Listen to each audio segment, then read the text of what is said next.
আমি এই প্রথম কাপড় বললাম মানুষ মৃত্যুর পরে কাপড় কিনবে, কিন্তু 17 বছর আমাদেরকে দূর সময়ে এই আওয়ামী লীগের স্বৈরাচারের আমলে বহুবার আমাদেরকে ঢাকা শহর নিচে হান্নান সাহেব যত খরচপাতি বহন করিয়া, তাহলে আমরা ভয়ভূতি ত্যাগ স্বীকার করে রাত্রে 2টা বাজে অরগুমা থাকিয়া যায়, লঞ্চঘাটে যায়, লঞ্চে গেছি, গাড়িয়ে গেছি, এবং কি বহুত গ্যাস, বিষাক্ত গ্যাস জীবন বাজি রেখে আমরা ঢাকা শহর আন্দোলন সংগ্রামে গেছি হান্নান সাহেবের লগে।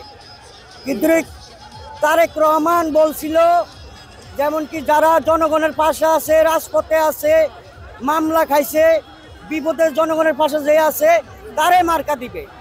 কিন্তু এখন আমাদের জনজরিপে এলাকা বাড়ি বাড়ি জরিপ করক তারেক সাহেব, জরিপ করে যদি না পায় হান্নান সাহেব খুশি মনে ছেড়ে দিব ক্ষমতা। দিনে আন্দোলন করেছি, রাত্রে কেউ নিজের ঘরে শুইতে পারি নাই। আমাদের এই বিএনপিকে সুসংগঠিত করার জন্য আমরা সবকিছু করেছি।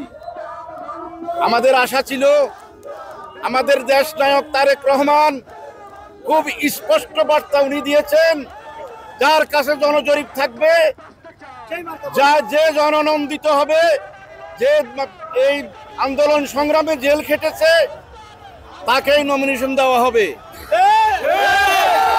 এই ফরিদগঞ্জের আপামর জনগণ আশা করছিল এই হান্নান সাহেব এত বছর আমাদেরকে দিয়ে আসছে, আমরা শুধু একটিবার ওনাকে ধানের শীষ মার্কা ভোট দিয়ে সংসদে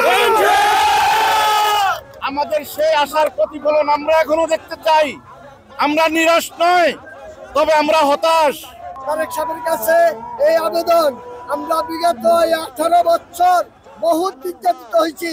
আমাদের পাশে হান্নান সাহেব ছিল, যত রকম মিছিল মিটিংয়ে পুলিশের দোয়ানি, পুলিশের মাইক, অ্যারেস্ট, জেল, আমাদের হান্নান সাহেবও জেল খাটছে।